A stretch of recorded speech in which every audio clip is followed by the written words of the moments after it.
अस्सलाम वालेकुम स्टूडेंट्स। आज का जो टॉपिक है हमारा वो है प्रिजर्वेशन ऑफ फूड पे।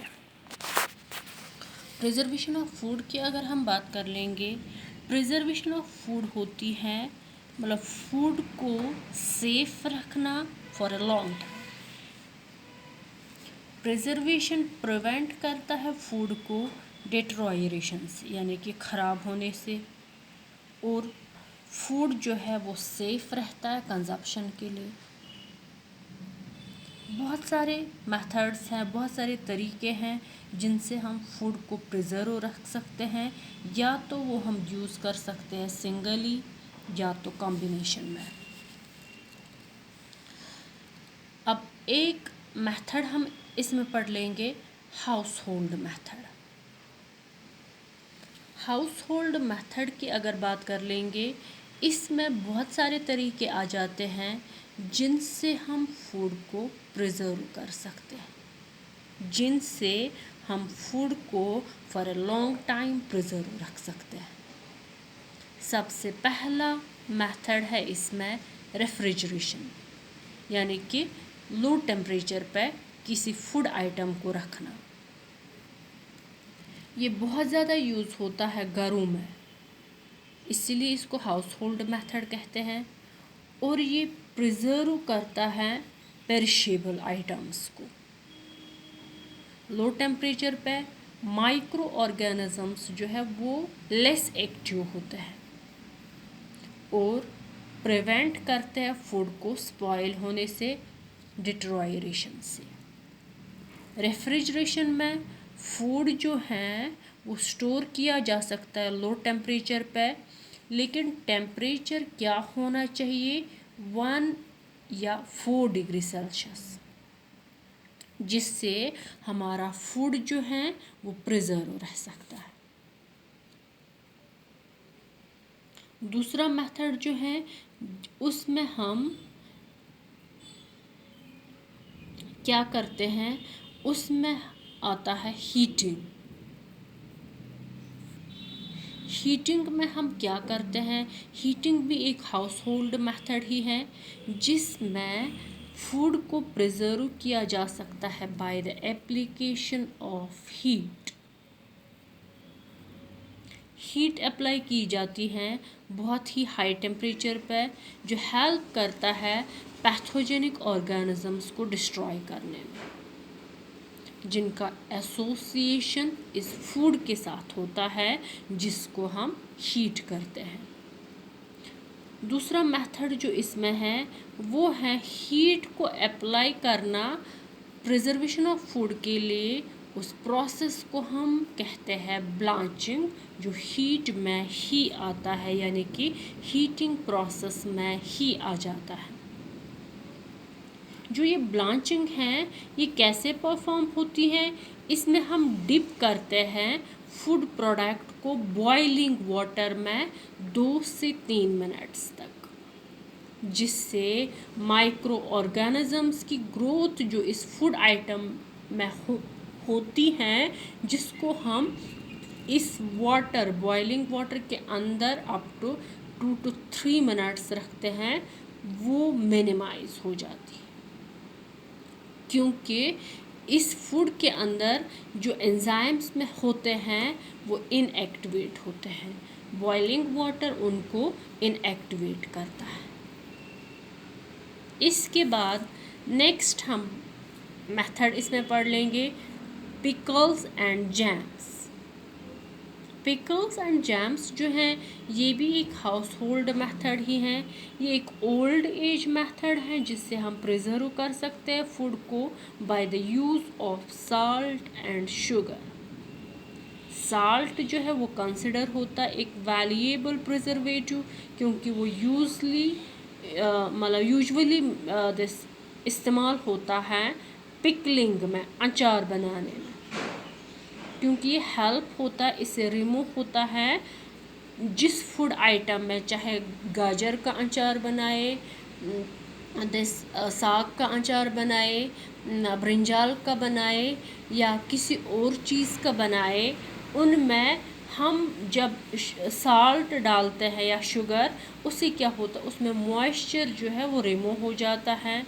मॉइस्चर रिमूव होने के बाद माइक्रोबियल ग्रोथ ऑटोमेटिकली उसमें स्टॉप हो जाती है। ऐसे ही फ्रूट पल्प्स जो हैं वो भी प्रिजर्व होते हैं जैम्स में, लेकिन उनमें हम शुगर ऐड करते हैं। शुगर उनमें एंटीऑक्सीडेंट, यानी कि शुगर उनमें माइक्रोबियल ग्रोथ को बढ़ने नहीं देता है, स्टॉप करता है माइक्रोबियल ग्रोथ।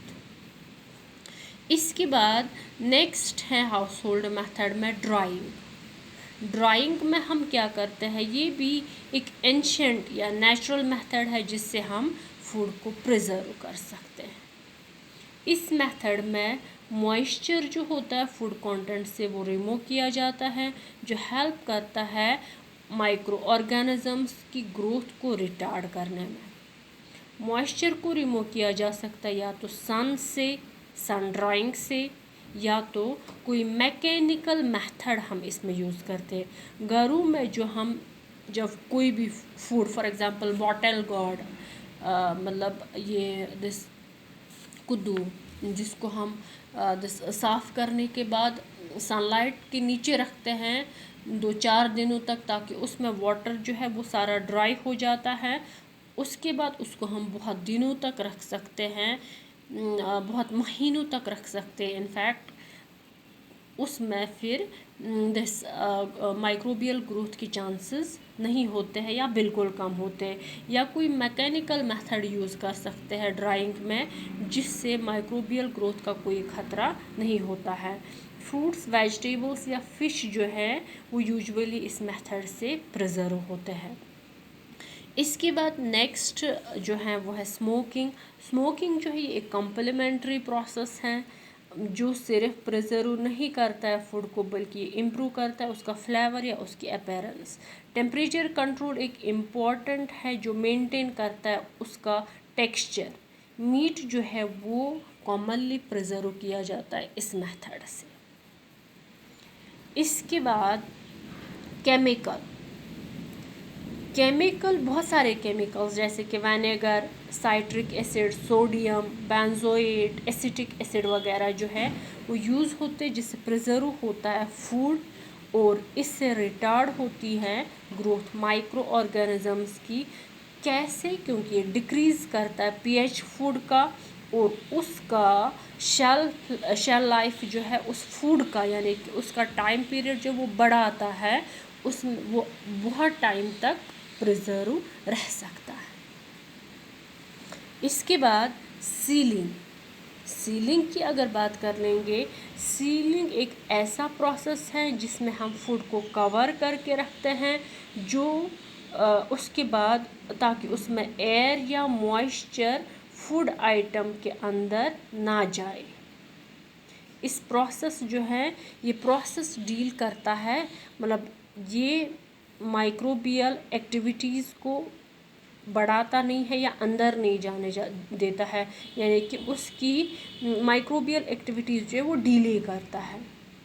लेकिन इस सीलिंग प्रोसेस जो है इसमें ये भी है कि अगर फूड आइटम ऑलरेडी स्पॉइल हो चुका होगा, उसमें ऑलरेडी माइक्रोबियल ग्रोथ होगी, तो माइक्रोबियल ग्रोथ के बाद, स्पॉइल होने के बाद फूड आइटम को हम सील करके रखेंगे, तो जो वो उसमें माइक्रोबियल ग्रोथ होती है वो किल नहीं होती है, बल्कि मतलब वो उसमें ऐसे ही रहती हैं, वो उसको और स्पॉइल कर सकते हैं।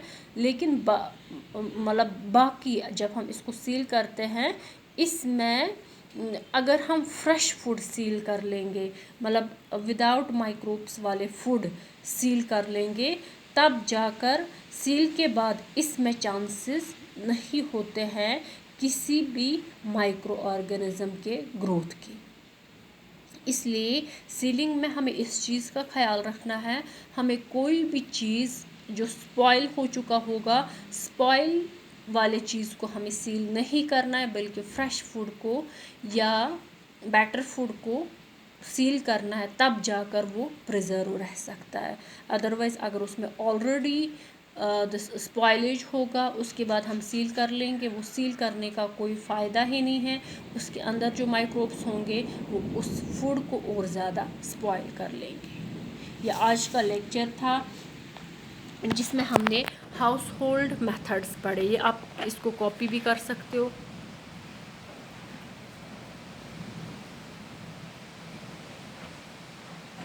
Thank you.